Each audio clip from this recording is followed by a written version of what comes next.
Okay, so today we have Genesis and the musical box. We have the whole thing here today, 10.5 minutes long, all of the parts. And this is kind of surprising that it's my first ever reaction to Genesis. I don't know many other songs either in my own life, but a lot of people have said, how have you reacted to Mike and the Mechanics and Peter Gabriel, but never anything from Genesis? And I don't know.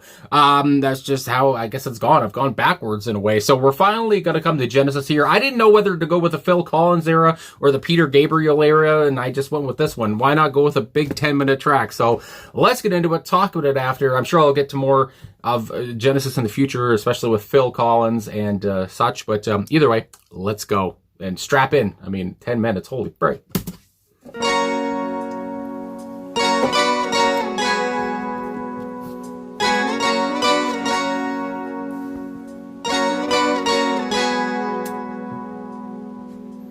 Play me, old King Gold, that I may join with you. All your hearts now seem so far from me. It hardly seems to matter now. And the nurse will tell you lies. Holy moly, the falsetto. Of a kingdom beyond the skies. But I am lost within this half world. It hardly seems to matter now. Play me my song. Here it comes again. Play me my song. Here it comes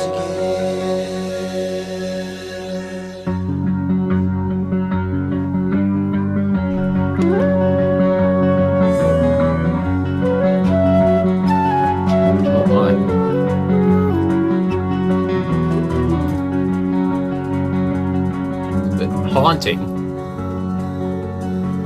Just a little bit more time left to live out my life.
Play me my song.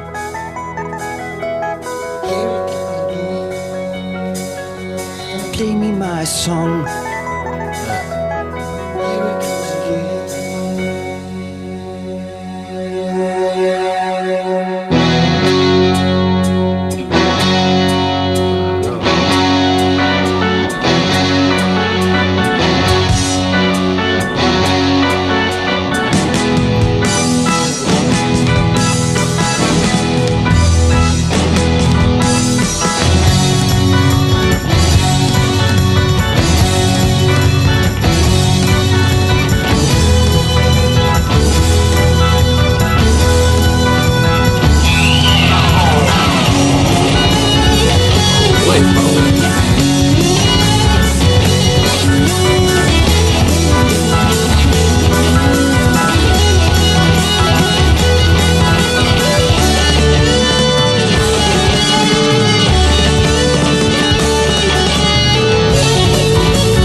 was a merry old soul, and a merry old soul was he.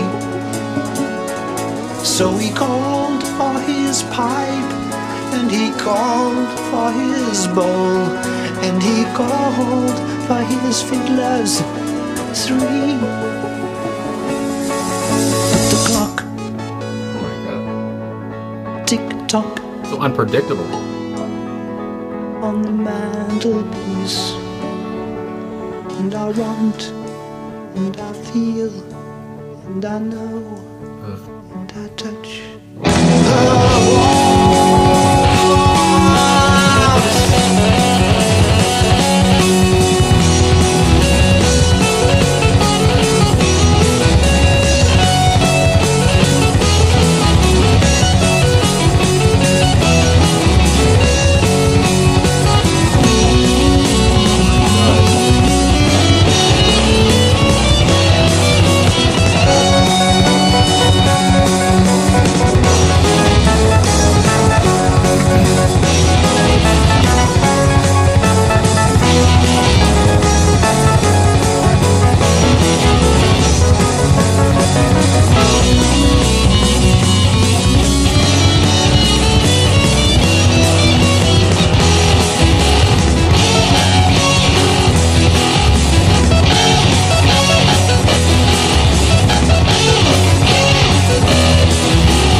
The shifts. She's a lady, she's got time. Ooh. Brush back your hair and let me get to know your face.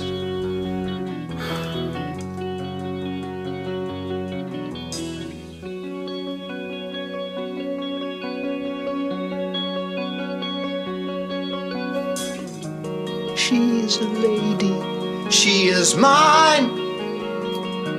Oh, brush back your hair and let me get to know your flesh. I love how intimate his voice sounds here. So close.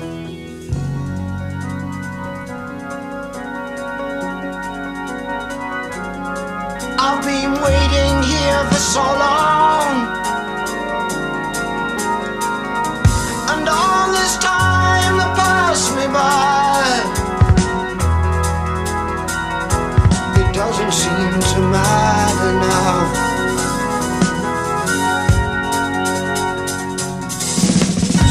You stand there with your fixed expression, casting doubt on all I have to say.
Well, there it is, Genesis, the musical box. Well, that was an adventure. I mean, I guess that's all I got to say. See you later. But I mean, holy moly. I mean, what do you say? Holy frig. 10.5 minutes. Did not feel like 10.5 minutes. I have to say that as well, because I was so captivated. I was trying to keep up with the lyrics there, as you could probably see, and I was going, through all the different parts. There's 3 parts on this, and I've seen some people say that I guess maybe the third part is one that most people know, but again, I'm just doing all of it because that's what it came up as, and I said, what the hell, let's do the whole thing. So either way, listening to it and listening to it build, it's just I don't know, it makes it even sweeter when you get to the end of it. You listen to the whole thing and where the band went. And again, this is my first ever reaction to Genesis. I've never, and I think I might know 1 or 2 songs on my own from Genesis. So this is such a new band to me, which is crazy, I guess, because I've heard so much about them, but what the fuck, here I am now.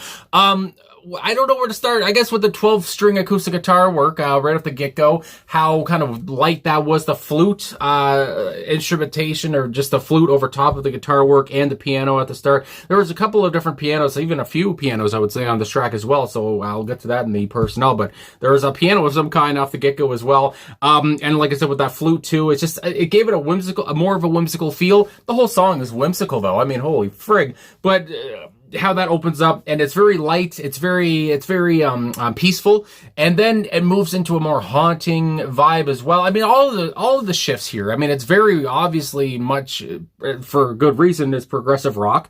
That's the genre it's put into here. Of course, I've done reactions to Yes before, and Yes did come to mind throughout the track here too. I mean, Yes has a lot of long songs too, as well as, especially near the end of the track, but with a lot of the guitar work here, I'm just all over the place, so I apologize, but with the guitar work too, because this just came to mind, a lot of tones of Queen as well. And I have read, and I was looking for it, and it did kind of remind me of Queen, because I did read a quote before this that Brian May has said that he was inspired by the song, and especially near the end of the track where the guitars, I mean, the only way I could describe it is where they get more flamboyant, or they just get more chimey, if you want to say that too. It did remind me of Brian May's playing style in a way, and so that came to mind. And then, but with the first, when we go back to the intro, whatever, when Peter Gabriel comes in, and I've never heard Peter Gabriel in Genesis. Again, I've never heard his Genesis. I've more heard of Phil Collins and stuff. So, but of course, I've done one reaction to Peter himself, and him with Kate Bush too. But anyway, his voice here, never heard him when he was very young. He's like his early 20s here. He has such a beautiful falsetto, which is crazy because I think about, of course, everyone knows Salisbury Hill, but on that track, his voice is a lot more mature. I mean, he's further on in his career. He has a great baritone. So listening to him have such a beautiful falsetto, it's just, it again added to the whimsy of it all. It added to the hauntingness of it too, because of what the song is about and the perspective of a little boy, really. And we'll get more into that in a second after I talk about the music. But yeah, his kind of perspective and him putting on the falsetto, like I said, almost to kind of channel the little boy that got his head cut off. I mean, fuck. It just worked very well. And when he did first come in, again, obviously haunting, obviously very airy. But what came to my big fat head was he reminded me of Elliott Smith. And of course, Elliott Smith came way after Peter. So I don't know if Elliott ever had any, I know that's just how Elliott Smith sang, but when he first came in, I was like, that fucking sounds like Elliott Smith to me, and I love Elliott Smith, so had to mention that. But either way, they have kind of the same kind of tone in a way. But so yeah, when Peter came in like that, it was great. And then of course you had Phil Collins, and I do believe Tony Banks would come in at different points too on the backing vocals. But I think Phil did take over a few times, I want to say, because Phil, and I don't know how to differentiate them again because I'm so new to Genesis, really, but Phil has more of a, I would say, he can go to a higher register, but he has a great baritone too, but he has a very expressive voice, and so does Peter, though. I mean, frig. But either way, I just loved how there was a lot of fire to both of them anyway, when they would come in there, and they kind of changed it up, especially, I would say, in the intro, unless I'm really dumb, and it was just Peter doing it the whole time. But I just love the fire in their voices, and how they kind of would take, different lines or whatever, and, great backing lines as well, and just to add more emphasis, it was just beautiful in that way. But yeah, I don't know. Like I said, there's so many different shifts here. How they would go from rocking to being calm again. How it was how Phil was on the drums, and how bashing and bashful, you could say, and bold he would become, and how kind of he would drive the song at a different point, and then all of a sudden everything calms down again, and then he's very, slow and calm, and then he can go fast again, even when he's in the slow parts. But you could just hear his sound being very fast. Or I can't say it enough. But how he could change up things so well. And that was one thing too. I read a quote. I've read some things where Peter Gabriel said he really wanted to do this and make this song because he heard that people said Genesis can't be rocking. They can't have a song where they go both folk and rock or whatever, something like that. And he said, "Oh yeah, here's a 10-minute friggin' masterpiece for you where we do it all." And obviously he had something to prove here, I guess, at least in his own mind. And how they would just go from that folky, peaceful feel to that rocking, menacing feel. It was just nuts here the whole way through, and haunting the whole way through, really too. And then there's the distorted guitar work too throughout the whole thing was fiery as well. You want to talk about fire with the voices? The fiery guitar work was great as well. Like I said, so many great uses of the piano and the synths and such like that. It was just it was a masterpiece. I can't say enough. It was them showing off their chops. It was them kind of almost in a way flexing, as the kids say these days. They were flexing how good they could be, and especially even with the voices too. It wasn't just Peter. It was Phil, and like I said, Tony was in there as well. I mean, they were just going ham on this track and just showing guys and everyone, critics, whatever you want to say, that they could do this. They could have such a long, great track and keep you captivated the whole way through. So. Anyway, I mean, hopefully that's clear as mud there, but, I wish I could, it's just harder to, if I wrote things down, I guess, throughout the whole thing, but just, it was so many different shifts, it was so many changes, it was so many instruments, it was so much coming at you, and oh my goodness gracious, and just that falsetto, and then Phil's harder voice at different points. I mean, my God, it was just nuts, and hard to keep up, but I do want to talk about the personnel here if I could find it again. Here we go. My goodness gracious. Well, the personnel, of course, Peter Gabriel is on lead vocals. He was on flute as well, so he was doing the flute. My goodness gracious. And he was on percussion and oboe. Again, the instrumentation here, there's so much going on. Tony Banks was on Hammond organ. He was on Hohner electric piano, 12-string guitar and backing vocals. Steve Hackett was on electric guitar and 12-string guitar. Again, the guitar work here, the beautiful guitar lines, and I say beautiful, but also harsh guitar lines and different shifts of the song. I mean, Steve Hackett was all over the place on here. Steve Hackett, obviously one of the greatest guitarists of all time. I would say I've heard of Steve Hackett, and this is my first time listening to Genesis. Anyway, Mike Rutherford, I've heard of Mike Rutherford. I've done reactions to Mike and the Mechanics. 12-string guitar, and he was also on Dutron bass pedal synthesizer, it says here on Wikipedia. And then Phil Collins, would you believe it, he's on drums and backing vocals, like I said earlier too. And you can just feel, Phil's chops on the drums. And I always just love a guy who can play drums and sing lead, as he would, do later in his career a lot more and such. But I just always thought that was kind of it took a lot of talent to do that. You think of guys like Levon Helm as well, that come to mind, Don Henley, just singing and playing drums. It seems like it'd be friggin' hard to do. As I kind of alluded there earlier with the lyrics, and where Peter Gabriel almost is singing from this little boy Henry's point of view, just because of how high his voice is and how kind of soft and boyish it seems, and that just makes me think about Henry's perspective in this song, and how Henry gets his head decapitated. It's not funny, but it's just what a bloody, gory story that Peter made up here. And again, it does have such Victorian vibes to it, old school. I mean, even older than old school vibes.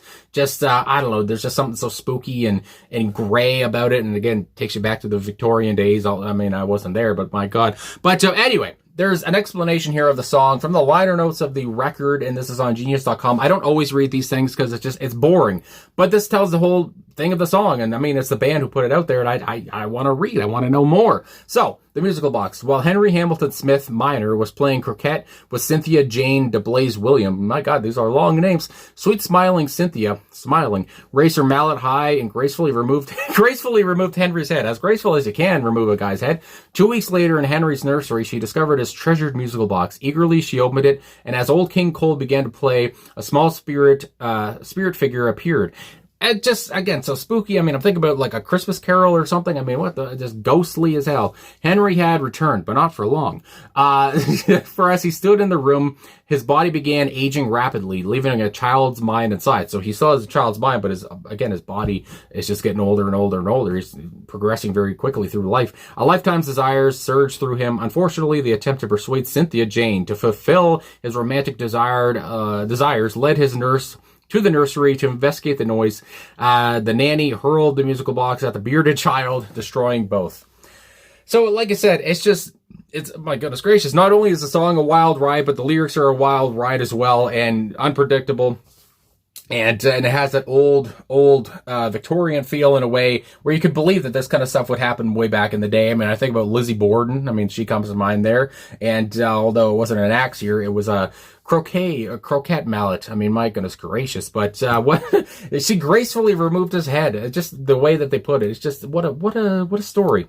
And it grabs you, and it makes you want to read more. So let's read more into these lyrics and talk more about that stuff. So, Play Me Old King Cole, which I don't know if I already mentioned or not. I took a pause there, but is an old nursery rhyme, I do believe, or some sort, an old story anyway of some kind, an old tune that I may join with you. All your hearts now seem so far from me. Again, because from Henry's point of view here, it all seems so far because I'm dead. I'm not in your world anymore because of fucking Cynthia. It hardly seems to matter now, and the nurse will tell you lies of the kingdom beyond the skies. And when Peter said that, I was thinking, is he talking about heaven? The nurse is saying I'm in heaven now, but no, that's a lie. There is no heaven. I mean, that comes to my mind. There's nothing beyond the skies, which is quite the statement there for a band called Genesis. But we go on, or maybe I'm just wrong. I don't know. But I am lost within this half world. It hardly seems to matter now. Or either way, they have not made it to heaven. They're in this half world, and they're stuck. It seems like too. And then we go on with the chorus. Peter Gabriel and Phil Collins here. Play me my song. Here it comes again. Play me my song. Here it comes again. Now, when they play this song, of course, from this musical box, that's how he comes out because of this song, Old King Cole. And then you go on here, the bridge with Peter Gabriel and Phil Collins once more with the la la la's, just a little bit more time to live out my life. I mean, that's pretty straightforward there. I need more time to live out my life. Again, you ended my life. Thanks, Cynthia. But as you play the song, here I am. And although I'm aging rapidly, holy moly, so I'm not going to be here for too long. Then we have the chorus again, play me my song. And just the way that they deliver that is just, like I said, with so much fire, so much passion. I love it. Then we go on to the second part, guitar solo, my goodness gracious. And the second verse, Peter Gabriel, Old King Cole was a merry old soul. Now, this whole part here is from, and I might as well just, there's an annotation here. I might as well get this right because I'm calling it everything. Yeah, it's a nursery rhyme. Old King Cole is a nursery rhyme because I was calling it a tune and everything. But yeah, this whole second verse is exactly taken from the nursery rhyme. So we go on and talk about that for a second if I could find it again. Here we go. Old King Cole was a merry old soul, and a merry old soul was he. So he called for his pipe, and he called for his bowl, and he called for his fiddlers three. Great rhyming. Of course, it's a nursery rhyme. But the clock tick-tock on the mantelpiece, and I want, and I feel, and I know, and I touch her warmth. So at the end there, when he talks about touch her warmth, that's where it seems like Peter and, the boy here seems to be getting a little bit touchy, seems to be getting a little bit horny as well. And, these are kids, so it's fucking nuts. But anyway, but the whole point there, I didn't think this was the part, if I remember correctly now, again, the whole thing was 10 minutes, but this is where Peter's voice, he sounded so intimate and he sounded so raw, a lot more raw than he had. And again, it's just like you could hear everything in his voice. I mean, you could hear his lips smack. I mean, all this kind of stuff. Anyway, then we have the keyboard and guitar solo. And then the third part comes in with the third verse for Peter and Phil and Tony Banks. She is a lady. She's got time. Brush back your hair. And let me get to know your face. For she is a lady, she is mine. Oh, brush back your hair, and let me get to know your flesh. I was going to say face, but no, this time your flesh. So again, like it was mentioned, he starts aging rapidly. He has all these romantic desires that you get throughout your whole life, and that's coming out. And he's trying to swoon Cynthia, and Cynthia doesn't know what the hell's going on because this is, he's aging rapidly, and in front of her, she has that, straight face or whatever, as we find out in the next verse, I believe. So it's a lot coming at you, and he's, let me feel your flesh, let me touch you. It's like, holy frig. We have the fourth verse, like I say, I've been waiting here for so long, and all the time has passed me by. It doesn't seem to matter now. And then here we go. You stand there with your fixed expression, casting doubt, and all I have to say. And I would imagine, you would have some doubt, or you would have problems believing what you're seeing in front of your face as this kid ages rapidly. It's holy. And then he starts to try to get at you. I'm like, oh my goodness. The way of the outro with Peter Gabriel. Why don't you touch me? Why don't you touch me? And like I say earlier, he sounds so ferocious here. And of course, touch me. I think of The Doors. I mean, you got the poster behind me there. And come on. Now touch me, baby. She's not going to do it. And then we have the touch me now. And I'm very commanding, obviously. Very, hard and very harsh, with the nows over and over, and then the outro, the instrumental outro, and that's it. So it's a spooky story. It grabs you. It makes you want to listen to more. Like I said, I was captivated the whole way through, the whole 10 minutes. The whole 10 minutes didn't even feel like it was that long, and I was just waiting for the next part after the next part, and the climax was worth the wait, and even the wait wasn't that bad at all either. Like I said, I loved how they got loud and then quiet, and that whole loud and quiet thing. I know that's a dynamic that would, go on for, it was happening even before Genesis was doing it. But, of course, it would become big, especially in the 90s with grunge and stuff and Nirvana and stuff like that. So anyway, I just love to hear a band like this back here do that and show how dynamic they were. Like I said, Peter Gabriel was kind of trying to show critics and such that Genesis could do this, and they could go up and down, and they could be peaceful and then rocking. And so they, I would say Peter proved his point. So anyway, the whole band here proved their point. Holy crap, with so many great instruments too, and nobody stepped on anyone's toes either. Like I say, you got an oboe and a flute and 12-string guitar work and the drums and everything, but everything was shining and everything was lovely. So I really enjoyed it there. So anyway, I guess that's all I'm going to say. So Genesis finally coming to them today, and it was a good time. Again, starting with a 10-minute track. It might be, I don't know if everyone would do that, but I figured why the hell not, and it was a good ride. Holy moly. So thanks for watching. Thanks for liking, subscribing, commenting. I apologize about how long the video is, but there you go. The song was long itself. So anyway, thanks for everything. I'll talk to you guys again soon.